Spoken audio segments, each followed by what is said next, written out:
my bunnies and bats, and welcome back to my channel. Pardon my hair, and welcome back to my sewing room. I'm kind of really enjoying this process now of filming a little bit while I'm making things, but not going too far, basically. Not filming every step of the way and not doing tutorials, but doing like the filming a little bit and kind of editing together, that sort of thing. So I'm kind of enjoying that. I found a new editor I don't hate. I forget what it's called. I'll put the name of it somewhere here if I can figure out how to do words in it, but it seems pretty straightforward, so I think I can learn how to do that. So today I'm working on the eyelets of my 1880s corset, or the Truly Victorian 110 pattern. So instead of doing metal grommets, I am doing hand-stitched eyelets. And I've never done a hand-stitched eyelets before, but I'm looking forward to continuing because I'm actually really enjoying them. I think I may have stumbled upon a strange and unusual hidden talent of mine because they look very neat for a beginner. I mean, they're not perfect, and the inside is atrocious like the other side, but I'm kind of proud of them. So I'm hoping I can get better, and my hair is a mess. I'm trying to grow it out, and this is like the awkward length, and it's going to be the awkward length until it's past my ears. So let's just live with that for now. So I will show you the corset with the eyelets because I finished. Oh, also my mom got me this thread rack because she saw my video and was like, let's get you a thread rack. We wanted one for the wall. I still have my tape there. It says thread. I'll take that off in a bit. But we wanted one for the wall, but we couldn't find one. Fabricville didn't have one. Walmart didn't have one. Michael's, we haven't checked yet, but like we were out late yesterday. So, but I got this nice little rack. This is literally from Gutermann. So, and that's kind of who I use most of my thread from is Gutermann. I do have coats. This is literally a thread that my mom had. Like, this is from my mom's sewing kit from when I was a kid. So I have that for my mom's sewing kit. This is from my mom's sewing kit. These are all coats. These are Gutermann. I'm hoping to find a place where I can buy nice cotton thread instead of polyester. But for now, we will do what we can. So, and then this one's still wrapped in plastic. I don't know where I got this. This doesn't even have a label. I've had it for a long time. So this is what I have for threads right now, which is hilarious because I haven't made a pink garment or a purple garment in a very long time. So this just shows you how long I've had these. The orange is fairly new, as well as the yellow, because I have my orange printed fabric that I got this for, and then I have my corn printed fabric I had this for. I'm not sure what I have this dark purpley tone for, honestly, but black and white I always use. I really should just buy like a giant box of black because I use black so much. But here is what we have for the eyelets so far. So those. So that's my most recent one. This is my last one. This one got a little wonky, but these are my eyelets. I'm not sure what this stitch is called. It might be the buttonhole stitch. I'm going to find out, and I will put the words across the screen now what kind of stitch this is. But anyway, so now we've kind of got it a little warped just because of stretching out the holes for all this. So I'm prepping the iron to give it a little press-a-roo. And yes, I have the bones in already. I just needed the structure to really help hold it out away from the eyelets. So I'm just gonna press this, and it's easier with two hands, so I'm just gonna do that and see how we go. Okay, so now that I've gotten this pressed, this side here, as you can see, this is what I was talking about, that my insides are not perfect, kind of ugly. There's visible knots because I don't know why I didn't hide the knots between the layers of fabric. That's just kind of a dumb thing on my part, I guess. So what I've done here is I have marked the waistline. I took out the pattern pieces and tried to mark the waistline, and this is where the lines were, but that's not where the waist seam is, like where the where the waistline is, because this is where it stretches outward. So I'm not quite sure what that line was, but it definitely was not a waistline. So I did some stretching and moving to find the point at which there was no curve on all the sides, and because the waist seam is a straight line, I just marked this here. So I marked these points and then I connected them here. So the reason I'm doing this is I will be putting in a waist tape, but the reason I haven't put in the waist tape yet is because the way that these boning channels are done are not an additional boning channel on top. It is within the seam, like encased within the seam. I will be adding some additional boning channels, but I have to put the waist tape before adding the additional channels between, because those ones will be with like an extra boning channel, like the actual piece of fabric basically. So that is why I have marked that now. I'm going to be taking a little trip to Fabricville, I think.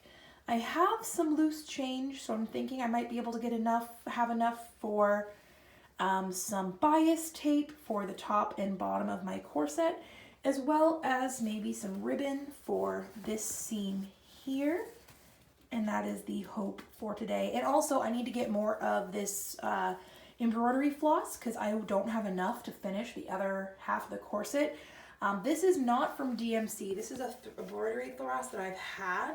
So I'm going to take some remnant left that I have and try and match it to a DMC color so I can let you guys know what we're going to do about that. So maybe a little trip to Fabricville is in order. We will see. My mom gave me some money for some gas. Thank you, Mother. Love you. Because I was waiting until because I have a tarot appointment on Tuesday, and that was going to be my gas money for the week. But thankfully, Mom has given me some gas money, and I have some loose change to get some of these little pieces, bits and pieces. Because the bias tape will be like $2. And then this waist ribbon, I'll take a little measurement in a moment here of how much I need for this point, and then I'll double that, and that is how much ribbon I will get, and that will probably be $1 or $2. So I'll probably just get that with my loose change that I have laying around, like quarters and dimes. They're gonna hate me at Fabricville, but there you go.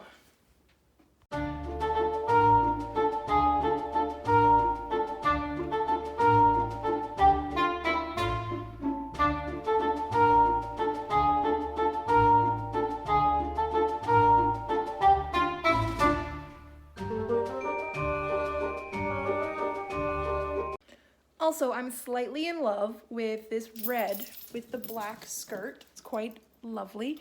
I've just tucked my pocket watch here. I don't have the watch pocket in yet because I actually have a lot of things to fix in this skirt, but I'm hoping the watch pocket to go there, which would look kind of nice, I think. And I got this squirrel pin, which is really cute. And I just really like this necklace. It's very simple. It's just got a bee on it. And then this scarf because it's cold out. I won't be out of the car. Like, I won't be outside for very long, so I'm not going to wear a coat, but I have my scarf just in case. So I'm going to get gas, and then we're going to go to the fabric store. Let's go. I have found the closest match, which is DMC 301. Heck yes. Also, this is the braid I used on the hem of my walking skirt. There's only a little bit left, so I'm getting the rest of it. And I got some extra wide single fold bias tape, so I can create my own fold and kind of decide how wide I want that. I just got out of Fabricville, so yes, spent the most I've ever spent at Fabricville, totally 100% the most I've ever spent at a fabric store. A grand total of $7.36, my friends. So I did find a lovely match. It's a little bit lighter than the actual floss that I've been using, but it is the closest match I could find. Fabricville has the best selection of DMC thread in my city. Michael's has a comparable selection, but I believe that Fabricville has a bit of a longer aisle so they can fit more. So I got DMC 301, and I got 2 of them because one skein did almost 3/4 of the holes, but I also would like to do some flossing on the boning channels, so this is what I have now. So DMC 301 is a match for what I am using, which is very nice. It's like a very, very pumpkin-y orange, a little bit brownish in tone as well. I really like this. 73 cents each. Then I got some extra wide, or some wide single fold bias tapes so that I can create my own fold in it so that I'm not stuck with the width that it wants me to make. So that's what I got. This is 2.75 meters. It is 65% polyester, 35% cotton. And 2.75 meters, I believe, is exactly the amount I need. So I may have to come back if I mess up and need a little bit more, but perhaps this will work. We will see. So I have that for the top and bottom edges of my corset. Then I got some grosgrain ribbon for my waistband, or my waist tape. I got 1.5 meters, which is significantly more than I need, but you never know when you're gonna need grosgrain ribbon. I only need about 1/2 meter, really. So, you know, I'll have an extra meter. This is 100% polyester. The only grosgrain ribbon they had was polyester, so that's what I have for now. I wish that we had a garment district here where we could get lots of great, lovely little things and notions and findings, but sadly no. I did find, oh, it was beautiful. I found a gorgeous hem braid, a wool hem braid, 100% wool. I love it and I need it, but it's a gorgeous red tone. Oh, it's beautiful. I think it'll go great if I make a red walking skirt or something of the sort. It is so good. This that I've got stuck to my finger is my cotton twill tape, which I use this, or my cotton twill braid, which I use for a lot of things. There's a lot of this in my walking skirt. There is only 1.33 meter left, which the lovely lady charged me only for 1 meter because I was getting the rest of the whole spool that they had left. So that was $1.26, and the grosgrain ribbon, sorry, was $1.89, and the bias tape was about $2.50 approximately.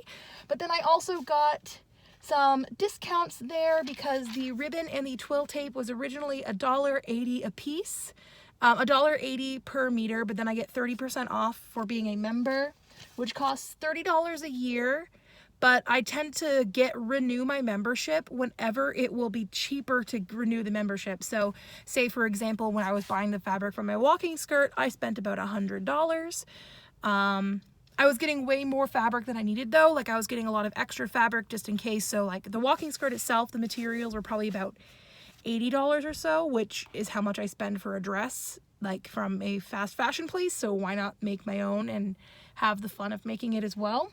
So that's that. And when I bought that, it was cheaper to get a membership and to buy the membership and the fabric. I ended up saving money compared to buying the fabric without getting the membership. So that's what I do. Whenever I'm buying a large amount and I have to upgrade my membership, I will always do it whenever it's cheaper to do it, if that makes sense.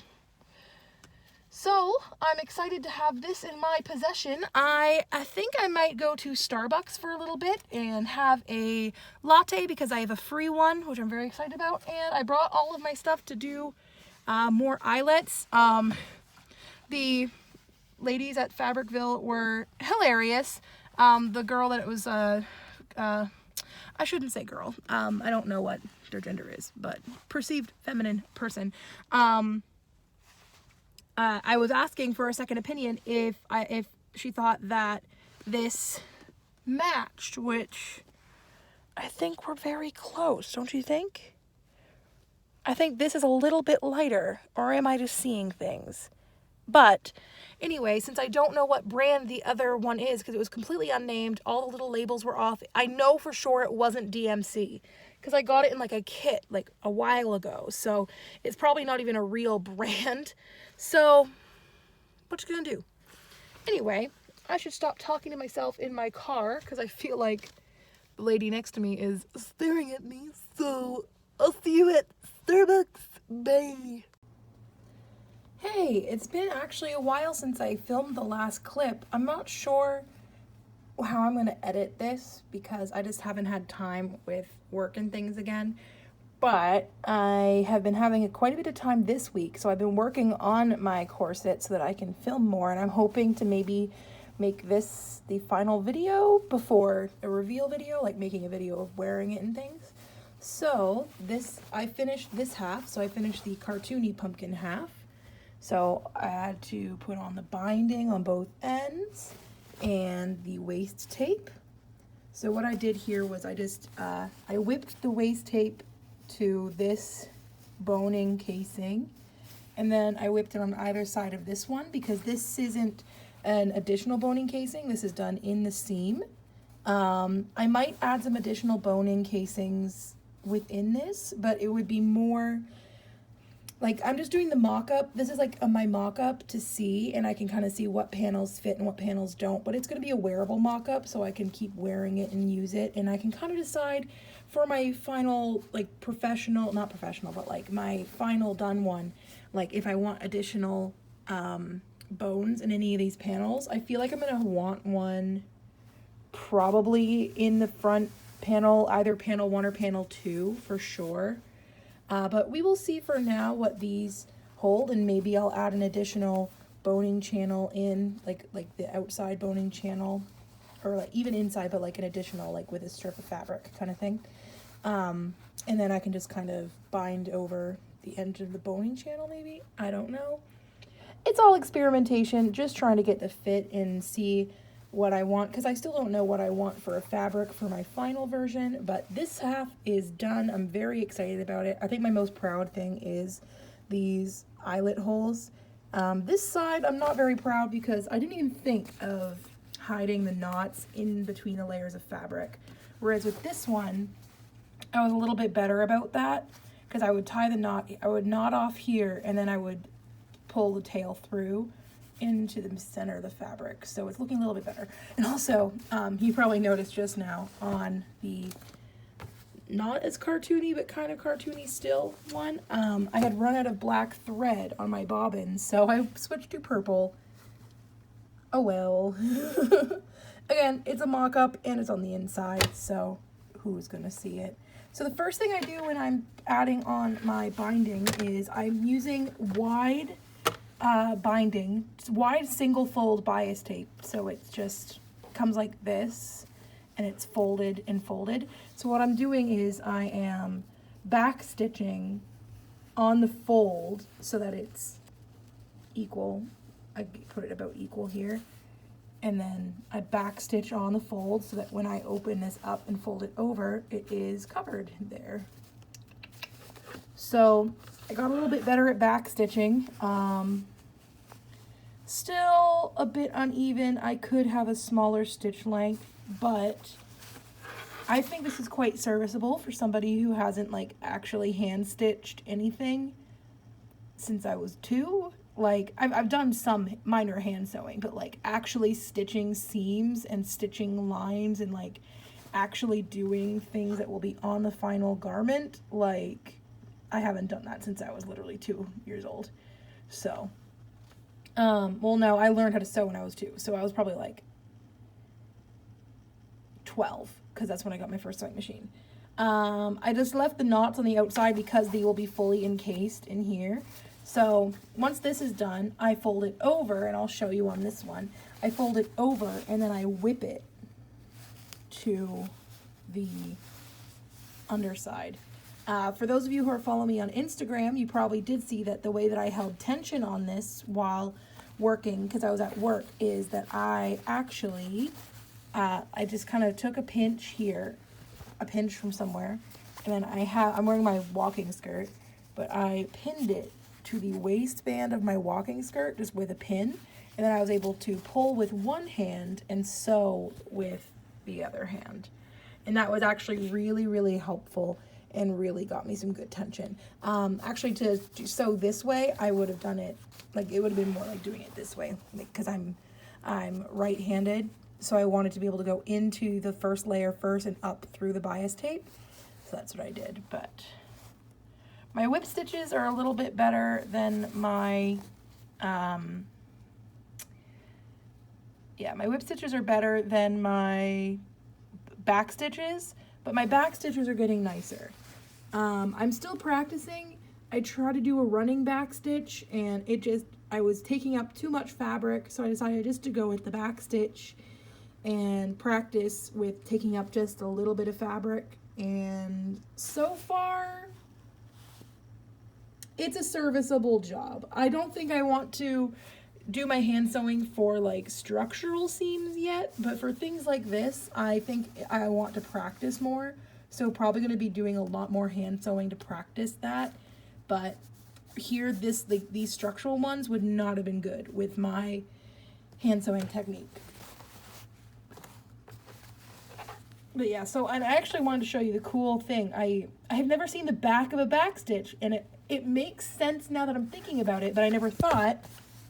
It shows up as a solid line. Like, because you're going in, like when you go in on the front, you're going in, out, but then you're backing around and you keep looping. And on the back, you end up with a solid line of thread, which is why a back stitch is so much stronger than a running stitch, because it's got like doubled up thread back here, which makes so much sense. And yet I didn't think of it. And I'm like, oh, well then, wow. You know what I mean? I've also been growing my nails out. Unsure how I feel. They need paint. They need polish because they're like discolored. But that's fine. Also that. I stab myself with a needle. That's what those are, is when I stab myself with the needles. It's like hurts. So yeah, that's what I've been doing. It's currently November 28th. It's been a while since I filmed my chatty sewing up these eyelet holes, but I'm probably going to make this a one long video of finishing this corset, and then I'll do a third video on it, which is showing off the corset and talking a bit about what I do differently next time that I make it, like what I thought of the instructions, like a review of the pattern sort of thing. So there we go. Editing Emily here. Here it is, all finished. I don't want, I thought I was gonna do a project spotlight on this, like a whole separate video, but it's just a mock-up, and there's definitely some things I want to fix before the next one that I do. It's wearable, obviously. I'm wearing it right now. I'll show you a little lower. Here we go. I actually did fan lacing. The back is not straight at all. The sizing should work is the thing, but I think that the spiral steel is my downfall here, because the back is trying to collapse on itself, and the spiral steel is just not strong enough back there. Not like where the synthetic baleen that I would like to use is more strong and straight. I think that would work a lot better.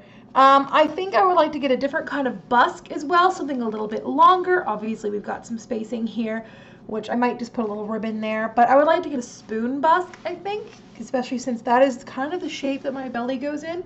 But overall, I kind of like the way this sits. It's very flat on the top, but then very curved and down, which I think really lends to the silhouette that I'm kind of going for. I think. Maybe.